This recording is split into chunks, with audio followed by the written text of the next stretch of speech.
Bismillahirrahmanirrahim. Assalamualaikum warahmatullahi wabarakatuh. Puji syukur kita panjatkan kehadirat Tuhan Yang Maha Kuasa, Tuhan Yang Maha Esa, Tuhan Yang Maha Segalanya, Allah Subhanahu wa Ta'ala. Karena berkat dan karunia semata, sehingganya saya dan juga teman-teman sekalian, insya Allah dalam keadaan sehat walafiat dan juga umur panjang. Amin. Kemudian tak lupa pula kita aturkan salawat dan salam kita kepada baginda Nabiullah Muhammad SAW yang telah membawa kita dari zaman yang zahiliyah sampai dengan sekarang ini, zaman yang insya Allah Islamiyah, penuh akan ilmu pengetahuan dan juga perkembangan teknologi.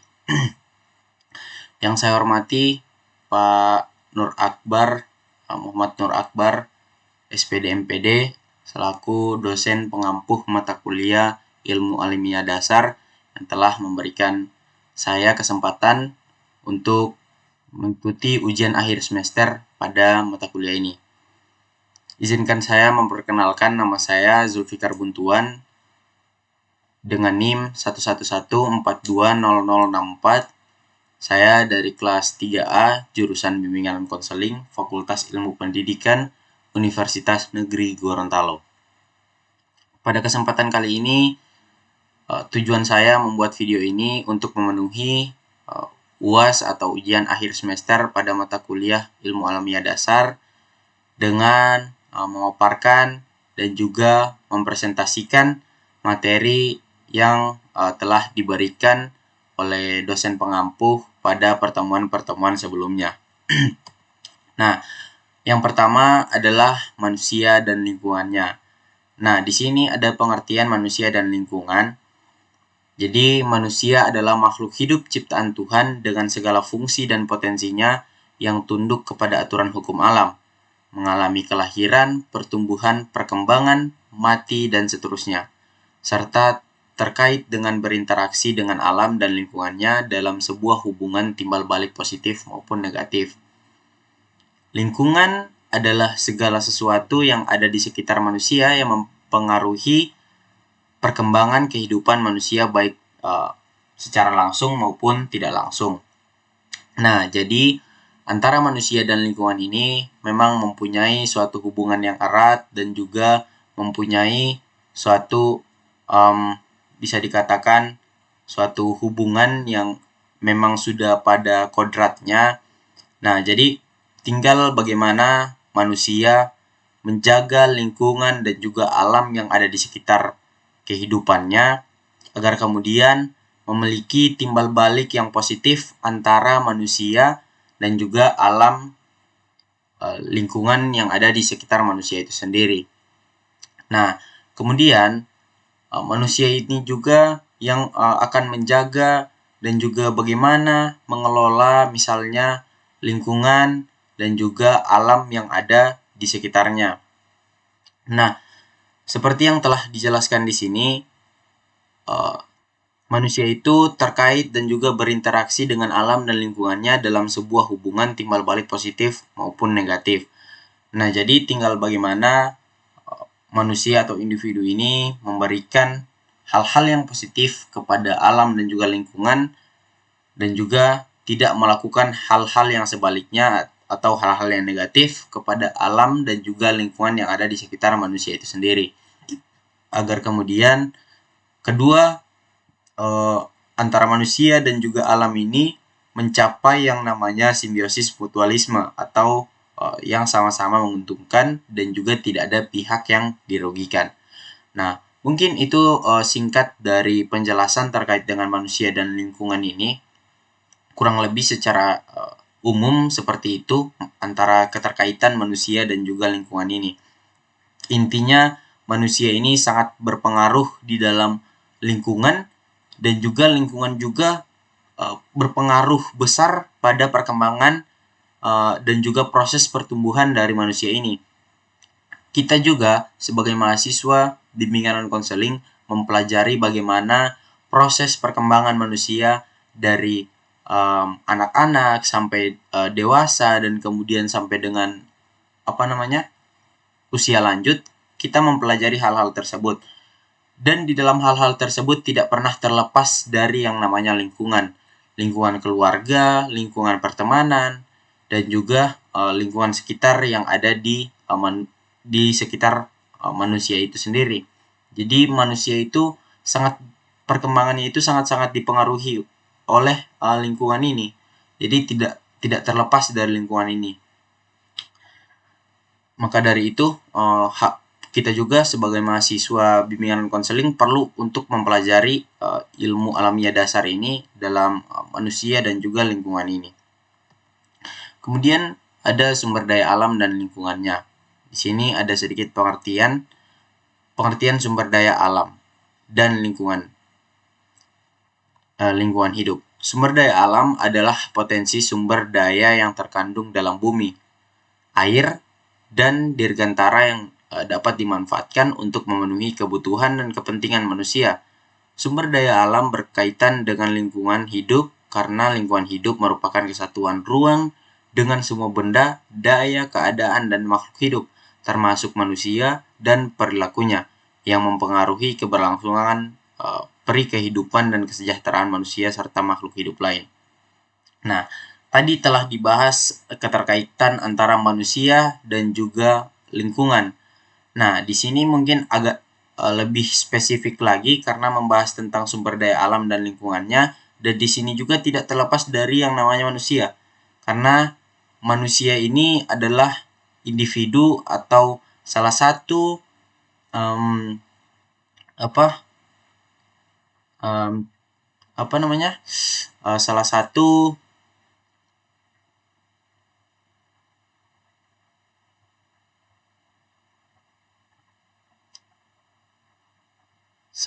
makhluk hidup yang menggunakan sumber daya alam ini, dan juga bagaimana manusia mengelola sumber daya alam ini dan juga lingkungan yang ada di sekitar manusia ini dikelola oleh manusia untuk kepentingan dari manusia itu sendiri. Nah, itu bukan hal yang keliru ketika di mana manusia mengelola sumber daya alam yang ada di lingkungannya. Itu bukan hal yang keliru lagi-lagi. Akan tetapi dalam proses pengelolaan ini mempunyai tata cara dan juga cara bagaimana agar mengelola itu baik dan benar, tidak merugikan antara salah satu pihak atau antara pihak pihak alam atau lingkungan ataupun pihak manusia. Jadi manusia juga ketika mengelola sumber daya alam harus mengetahui batasan dan juga bagaimana cara pengelolaan yang benar, bukan seenak atau semena-mena kemudian memberantas ataupun menebang pohon dan juga merusak. Sudah bisa dikatakan terkesannya itu merusak karena tidak ada timbal balik yang dihasilkan atau didapatkan oleh lingkungan ini. Jadi ketika kita menebang pohon satu, setidaknya kita menanam 10 pohon lagi agar jangka panjangnya itu masih akan tetap ada regenerasi ataupun tumbuhan-tumbuhan baru yang akan mengganti tumbuhan-tumbuhan atau pepohonan yang telah ditebang oleh manusia untuk kepentingan manusia. Agar yang didapatkan itu yang seperti yang saya katakan tadi, simbiosis mutualisme itu didapatkan antara manusia sebagai makhluk hidup yang menggunakan alam untuk kehidupannya, dan juga bagaimana alam tetap hidup dan juga memberikan keberlangsungan hidup kepada manusia. Karena pengaruh alam itu seperti yang saya katakan tadi di awal sangat besar, pengaruh alam dan juga lingkungan itu sangat besar kepada perkembangan manusia mulai dari kelahiran sampai dengan kematiannya, itu sangat-sangat berpengaruh. Nah, jadi tinggal bagaimana manusia menjaga lingkungan alam, lingkungan sekitarnya, kemudian makhluk hidup lain. Karena kita sebagai manusia diberikan akal dan juga pikiran untuk dapat memikirkan hal-hal seperti ini. Agar ketika nanti mungkin 10 ataupun 20 tahun ke depan kita tidak terjebak lagi atau terjerat lagi dengan kesalahan-kesalahan kita sendiri. Ketika hari ini kita menebang pohon, mungkin dampaknya tidak langsung pada hari ini. Bisa saja besok, lusa, ataupun nanti beberapa tahun yang akan datang, kita akan mengalami bencana alam misalnya banjir, kemudian longsor di mana-mana. Dan juga itu sekarang ini sudah banyak contoh yang seharusnya menjadi bahan pelajaran dan juga bahan evaluasi kepada kita sebagai manusia yang mempunyai akal dan juga pikiran dalam kehidupan sehari-hari. Selanjutnya ada IPA dan teknologi. Nah, IPA adalah ilmu pengetahuan yang benar, yaitu yang bersifat rasional dan objektif. Pengetahuan alam adalah pengetahuan yang berisi tentang alam semesta dan segala isinya. IPA biasanya disebut dengan kata sains, yang berasal dari kata natural science. Secara etimologi, teknologi berasal dari kata tekno dan logos. Tekno berarti seni dan logos berarti ilmu, atau bisa dikatakan ilmu seni. Kemudian menurut Rogers dalam bukunya ini, teknologi adalah suatu rancangan langkah instrumental untuk memperkecil keraguan mengenai hubungan sebab akibat dalam mencapai hasil yang diharapkan. Nah, IPA atau ilmu pengetahuan tentang alam itu, atau biasa disebut dengan sains atau yang kita kenal sains, itu berasal dari kata tadi, natural science. Nah, IPA itu adalah pengetahuan yang benar, yaitu yang bersifat rasional, yang mampu diterima oleh akal, dan juga objektif. Dan kemudian pengetahuan alam adalah pengetahuan yang berisi tentang alam semesta dan segala isinya. Jadi IPA membahas tentang IPA itu sudah membahas bumi, kehidupan dunia, dan juga isinya seperti apa, dan juga alamnya seperti apa. Karena di situ telah membahas atau telah dijelaskan bahwa IPA itu membahas tentang alam semesta dan juga segala isinya yang rasional atau memang benar. Jadi masuk akal dan juga dapat dipahami oleh makhluk atau manusia sebagai makhluk yang berakal. Jadi mampu dipahami. Dan kemudian teknologi itu berasal dari kata tekno dan logos, atau